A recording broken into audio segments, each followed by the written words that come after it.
Hello guys, कैसे हैं सब दोस्त। उम्मीद करते हैं सारे बढ़िया होंगे, फिट फाट होंगे, मज़े में होंगे। लेकिन गाइस, जैसा कि आपको पता है, हर तरफ ईरान और इसराइल को लेके एक बहुत बड़ा जो है ना वो मसला चल रहा है। तो उसी से रिलेटेड वीडियो है जी आज का। Arab ultimatum to India on Iran but India will not agree. India जो है नहीं मान रहा जी। तो जीके का वीडियो है जी, पहले ये वीडियो देखते हैं और फिर इस पर बात करते हैं। में एक बार फिर बड़ा खेल शुरू हो चुका है और इस बार केंद्र में है भारत और ईरान। भारत के सामने एक ऐसा प्रस्ताव रखा गया है जिसे सीधे तौर पर दबाव भी कहा जा सकता है।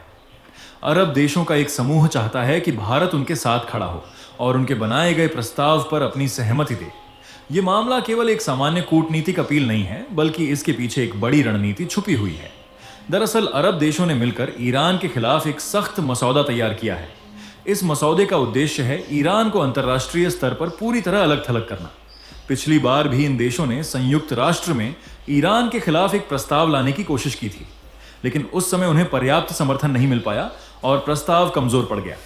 यही वजह है कि इस बार उन्होंने पहले से तैयारी करके एक मजबूत रणनीति बनाई है। बहुत बड़ी डेवलपमेंट निकल कर आ रही है, तो इस वीडियो में पूरा समझते हैं। लेकिन भारत ने जो जवाब दिया है वह वाकई में सबको हैरान करने वाला है। उसके लिए आगे बढ़ने से पहले इस वीडियो को लाइक करके चैनल को सब्सक्राइब जरूर कर लीजिए। दरअसल इस नए प्रस्ताव में सऊदी अरब, यूएई, इराक, कतर, ओमान और मिस्र जैसे बड़े देश शामिल हैं। इन सभी का लक्ष्य एक ही है कि ईरान की आर्थिक और राजनीतिक ताकत को कमजोर किया जाए। इस योजना के तहत ईरान को ब्लैकलिस्ट करने की बात हो रही है। इसका मतलब है कि उसकी करेंसी पर असर डाला जाए, उसके तेल व्यापार को रोका जाए और उसके अंतर्राष्ट्रीय लेन देन पर पाबंदी लगाई जाए। अगर ऐसा होता है तो ईरान की अर्थव्यवस्था पर सीधा और गहरा असर पड़ेगा। लेकिन यहां सबसे बड़ा सवाल यह है कि क्या केवल अरब देश मिलकर ईरान को अलग थलग कर सकते हैं? इसका जवाब है नहीं, क्योंकि ईरान का असली आर्थिक और रणनीतिक जुड़ाव एशियाई देशों के साथ ज्यादा है। यही कारण है कि अब नजरें भारत पर टिक गई हैं। भारत एक ऐसा देश है जो न केवल एशिया में बल्कि वैश्विक राजनीति में भी संतुलन बनाने के लिए जाना जाता है। अगर भारत इस प्रस्ताव का समर्थन करता है तो कई अन्य देश भी उसी दिशा में जा सकते हैं। यहीं से शुरू होता है असली दबाव। अरब देश चाहते हैं कि भारत इस बार न्यूट्रल ना रहे बल्कि खुलकर उनका साथ दे, क्योंकि उन्हें पता है कि भारत का एक फैसला पूरे समीकरण को बदल सकता है। अब सवाल यह है कि आखिर भारत इतना महत्वपूर्ण क्यों हो गया है और क्यों अरब देश भारत पर इतना दबाव बना रहे हैं। इसका जवाब छुपा है ईरान के उन 3 बड़े सहारों में जिन पर उसकी पूरी रणनीति टिकी हुई है। सबसे पहले बात करें चीन की। चीन आज ईरान का सबसे बड़ा व्यापारिक साझेदार है। आंकड़ों के अनुसार ईरान के कुल तेल निर्यात का लगभग 70 से 80% हिस्सा चीन अकेले खरीद लेता है। यानी कि अगर चीन साथ छोड़ दे तो ईरान की अर्थव्यवस्था को सीधा झटका लगेगा। दूसरी तरफ रूस है, जो ईरान का रक्षा और रणनीतिक सहयोगी माना जाता है। ईरान की मिसाइल तकनीक और ड्रोन क्षमता को मजबूत बनाने में रूस की बड़ी भूमिका रही है। यही कारण है कि ईरान आज मिडिल ईस्ट में एक मजबूत सैन्य शक्ति के रूप में खड़ा दिखाई देता है। अब तीसरी और सबसे दिलचस्प कड़ी है भारत। भारत और ईरान के बीच व्यापार, ऊर्जा और कूटनीतिक संबंध काफी गहरे रहे हैं। भारत ईरान से तेल खरीदता रहा है और साथ ही चाबहार पोर्ट जैसे प्रोजेक्ट में भी निवेश कर चुका है, जो भारत के लिए अफगानिस्तान और मध्य एशिया तक पहुंच का एक बड़ा रास्ता है। आंकड़ों की बात करें तो कुछ साल पहले तक भारत अपनी कुल तेल जरूरत का करीब 10% ईरान से पूरा करता था। हालांकि अमेरिकी प्रतिबंधों के बाद इसमें कमी आई, लेकिन कूटनीतिक स्तर पर भारत ने ईरान से दूरी पूरी तरह नहीं बनाई। यही वजह है कि कई बार अंतर्राष्ट्रीय मंचों पर भारत की संतुलित नीति ईरान के लिए राहत का कारण बनती रही है।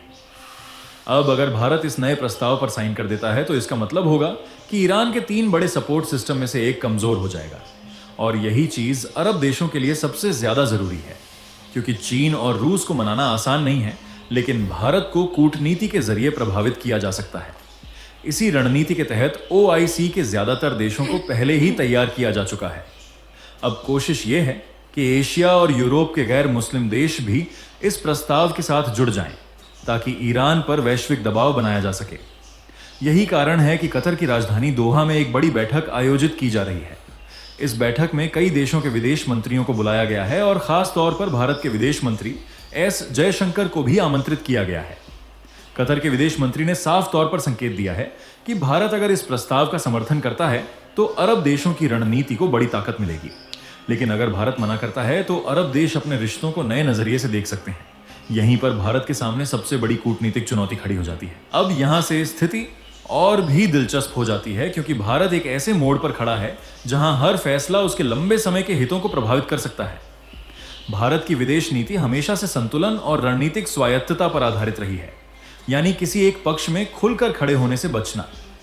भारत के लिए ईरान सिर्फ एक देश नहीं बल्कि एक महत्वपूर्ण कनेक्शन है, खासकर ऊर्जा और कनेक्टिविटी के मामले में। चाबहार पोर्ट के जरिए भारत अफगानिस्तान और मध्य एशिया तक पहुंच बनाता है, जो पाकिस्तान को बाईपास करने का एक बड़ा रास्ता है। ऐसे में ईरान से दूरी बनाना भारत के अपने हितों को कमजोर कर सकता है। दूसरी तरफ सऊदी अरब, यूएई और बाकी खाड़ी देश भारत के लिए ऊर्जा, निवेश और प्रवासी भारतीयों के लिहाज से बेहद महत्वपूर्ण है। लाखों भारतीय वहां काम करते हैं और हर साल अरबों डॉलर की रेमिटेंस भारत आती है, जो भारतीय अर्थव्यवस्था के लिए अहम भूमिका निभाती है। अब अगर भारत अरब देशों के प्रस्ताव का समर्थन करता है तो उसे खाड़ी देशों के साथ अपने रिश्तों में मजबूती मिल सकती है, लेकिन साथ ही ईरान के साथ उसके संबंध कमजोर पड़ सकते हैं। वहीं अगर भारत इस प्रस्ताव से दूरी बनाता है तो वह अपनी पारंपरिक न्यूट्रल नीति को बनाए रख सकता है, लेकिन अरब देशों की नाराजगी का जोखिम भी उठाना पड़ेगा। यही वह संतुलन है जिसे भारत सालों से साधता आया है, चाहे मामला रूस और यूक्रेन का रहा हो या फिर अमेरिका और ईरान के बीच तनाव का। भारत ने हमेशा शांति और संवाद की बात की है, ना कि किसी एक पक्ष का खुलकर समर्थन किया है। क्योंकि इस बार भी अगर उन देशों की बात करें जिन्होंने भारत पर यह प्रस्ताव मानने का दबाव बनाया है, तो सऊदी अरब, यूएई, कतर, ओमान, इराक और मिस्र भारत के बड़े आर्थिक साझेदार हैं। भारत का यूएई के साथ व्यापार करीब 80 से 85 अरब डॉलर तक पहुंच चुका है। सऊदी अरब के साथ यह आंकड़ा लगभग 50 अरब डॉलर के आसपास रहता है, जबकि कतर और ओमान से भारत की ऊर्जा जरूरतों का बड़ा हिस्सा पूरा होता है।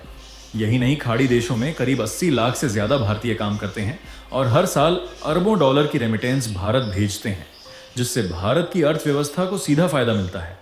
अब अगर उन देशों की बात करें जिनके खिलाफ यह पूरा प्रस्ताव तैयार किया गया है, तो उसमें सबसे प्रमुख नाम ईरान का है और इसके साथ अप्रत्यक्ष रूप से चीन और रूस भी जुड़े हुए हैं। भारत और ईरान के बीच भले ही व्यापार आज 2 से 3 अरब डॉलर के आसपास सिमट गया हो, लेकिन एक समय यह 15 अरब डॉलर तक जाता था, खासकर तेल आयात के कारण। चीन आज भी ईरान का सबसे बड़ा खरीदार है और रूस ईरान का रणनीतिक सहयोगी है। ऐसे में अगर भारत इस प्रस्ताव का समर्थन करता है तो यह केवल ईरान ही नहीं बल्कि एक बड़े एशियाई समीकरण को प्रभावित करेगा। और सबसे बड़ी बात कि ऐसा पहली बार नहीं है जब भारत पर इस तरह का दबाव बनाया जा रहा है। साल 2018 में जब अमेरिका ने ईरान पर कड़े प्रतिबंध लगाए थे, तब भी भारत पर तेल आयात रोकने का भारी दबाव डाला गया था और आखिरकार भारत को ईरान से तेल खरीद कम करनी पड़ी थी। इसी तरह 2012 में भी अंतर्राष्ट्रीय दबाव के चलते भारत को ईरान के साथ अपने बैंकिंग और भुगतान सिस्टम में बदलाव करना पड़ा था। यानी इतिहास गवाह है कि जब भी ईरान का मुद्दा उठता है तो बड़ी ताकतें और क्षेत्रीय देश मिलकर भारत पर दबाव बनाने की कोशिश करते हैं, लेकिन हर बार भारत ने अपने हितों को ध्यान में रखते हुए संतुलन बनाने की कोशिश की है।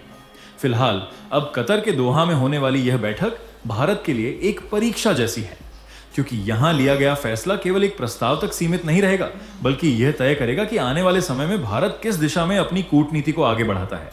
अंत में सबसे बड़ा सवाल यही खड़ा होता है कि क्या भारत को इस वैश्विक दबाव के आगे झुकना चाहिए और जयशंकर जी को कतर में होने वाली मीटिंग में शामिल होना चाहिए, या फिर अपनी स्वतंत्र विदेश नीति पर कायम रहना चाहिए। अपनी राय कमेंट में जरूर बताएं और इस वीडियो को लाइक करके अपने जितने भी अरब देश है ना, वो सारे दबाव डाल रहे हैं भारत के ऊपर। हाँ, लेकिन कि आप कतर वो ईरान के साथ अपने सारे ताल्लुकात खत्म कर दें, आप हमारे साथ जुड़े। यार देखिए कि एक अकेला ईरान, इसराइल, अमेरिका, अरब ममालिक, जितने अरब इस ममालिक टाइम हैं, जो है ना वो हैवी हुआ पड़ा सबके ऊपर। समझ लें कि देख लो, मैं कहता हूँ कि अगर बंदा अपने पाँव पे खुद खड़ा हो जाए ना, अच्छा, तो कोई उनके उसको- हैवी होने की वजह भी वो स्ट्रेट ऑफ हॉर्मुज है। हाँ, मेन की वही रीजन है ना। लेकिन क्योंकि वो तो एक सारे चीज है। मुल्क की देखिए वो रुकी हुई देखिए है। वो इसराइल पर बमबारी कर रहा है, वो ईरान, हाँ वो है, वो लगा इराक, हुआ है। जितने भी अरब ममालिक हैं सब पे बमबारी कर रहा है। वो वो स्टिल तो अभी लगा- तक वो मुंह तो जवाब दे रहा है। मुंह तोड़ जवाब दे रहा है, बिल्कुल। और अगर उन्होंने हमारा जितना भी नुकसान हुआ खैर है, लेकिन ईरान ने एंड ये कह दिया, उन्होंने कहा जो अब मर्जी हो इंडिया- जाए, अरब से अमेरिकियों को जाना इंडिया पड़ेगा। की दुबई के साथ भी लेन देन अच्छा है, बिल्कुल सऊदीया के साथ भी अच्छा है, बिल्कुल। ईरान के साथ भी उनके ताल्लुकात पुराने ही बहुत अच्छे हैं। पहले 2012 पे भी इंडिया के ऊपर दबाव डाला गया, 2018 पे, अब 2026 पे डाला जा रहा है। बिल्कुल।